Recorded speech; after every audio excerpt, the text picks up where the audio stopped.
If you wanted to make $1 million, how would you go about doing it? You know what?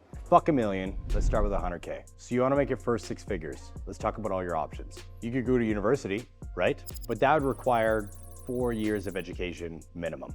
And the skills you do learn in school are highly inflated. You're just another kid with a piece of paper, replaceable. So if it's skills that dictate the amount of money you make, why not ditch the 4 years of school with a low success rate and instead learn a skill that has a much higher likelihood at making you at minimum 100K a year and has the potential to do millions. But Cole, what skill should I learn? These are 4 skill sets that are each worth $1 million in today's online economy. These aren't gimmicks like affiliate marketing or drop shipping. These are skills. So you're gonna have to get your feet wet and actually learn something, you stupid motherfucker. Working for somebody else, you can easily make 6 figures a year. But if you wanna get into $1 million territory, you're gonna have to go into business for yourself. Pick one of these skills and make it your bitch. I promise when you become excellent, you'll make so much money you'll question the meaning of life.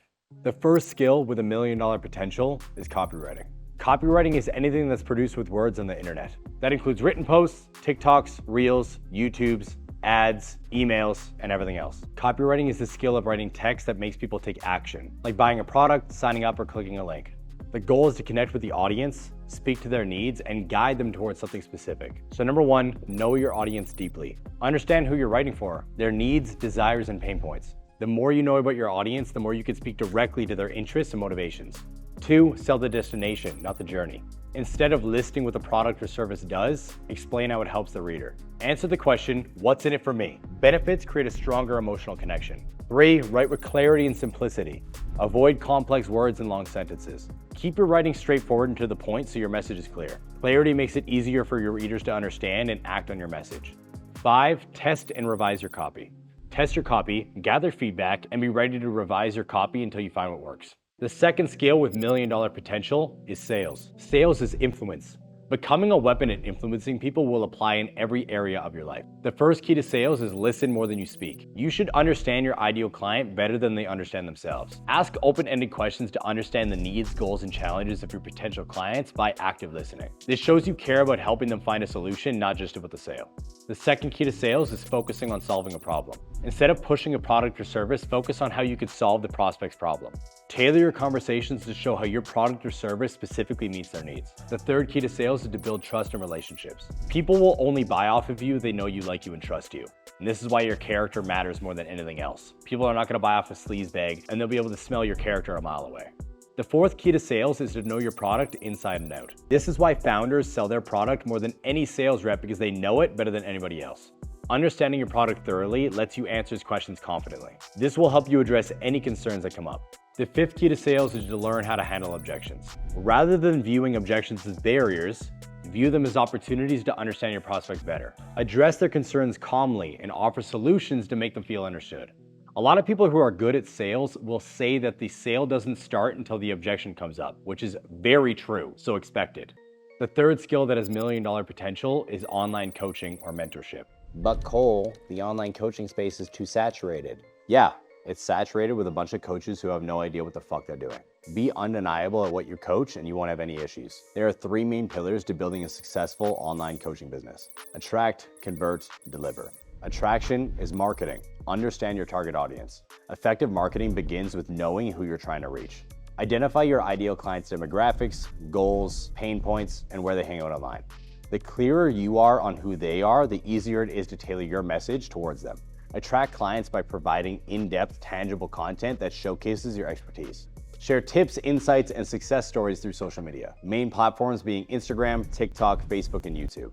This builds trust and cements you as an authority in your niche, making potential clients more interested in working with you. A massive key to success on social media is providing social proof and testimonials. Testimonials, success stories, and transformations are powerful tools. They serve as proof of your coaching's effectiveness and help potential clients feel more confident in your ability to help them. The second pillar to online coaching is conversion is sales. I already talked about sales earlier in the video, so go rewatch that. The third pillar to online coaching is delivery. This is where most coaches shit the bed. You want your delivery to be too good to leave. If you have high churn, which means people leaving your program, it means your program just isn't good.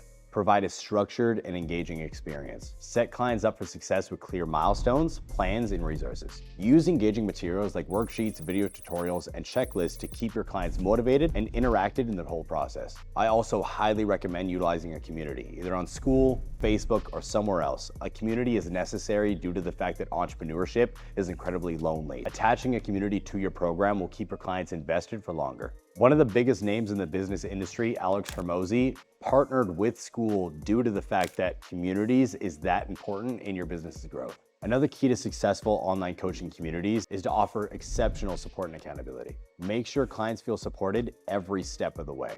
Schedule regular check-ins, offer feedback, and be available for questions. Pro tip, don't answer questions in the DMs. Utilize a contained space like the Facebook group or a school community. Knowing they have consistent support builds trust and keeps them invested. Lastly, make sure your program gets results. Your entire business model is delivering a product, the result, to said client. So you need to deliver on that promise and then future cast what the next steps are as you knock off goals. This is the difference between the rookie and pro coach. The pro coach knows everything that's going on right now and is planning for the future, the next 1, 2, 3, 4, 5 years. The rookie coach focuses on right now because they have no idea what to do in the future. The fourth skill with $1 million potential, and this one is huge, is media. Media is the umbrella for so many micro industries, but make no mistake, media makes millionaires. There are 5 sub-skills that I'm going to touch on in media specifically. Videographer or photographer, creative director, graphic designer, editor, and project manager. The videographer or photographer is in charge of actually capturing the moment itself. Whether you're sitting in front of a camera delivering a piece of content like this, or shooting a special moment out in the wilderness, they are the ones capturing the moment in live time. This role has an entrepreneurial side or an intrapreneurial side. The intrapreneurial side means you get a role in somebody else's business, which is just fine and incredibly lucrative. But if you want to be a little bit more entrepreneurial, you can set up an agency and go get jobs yourself. I recommend getting a job first and then taking all of the skills that you learn and launching your own business.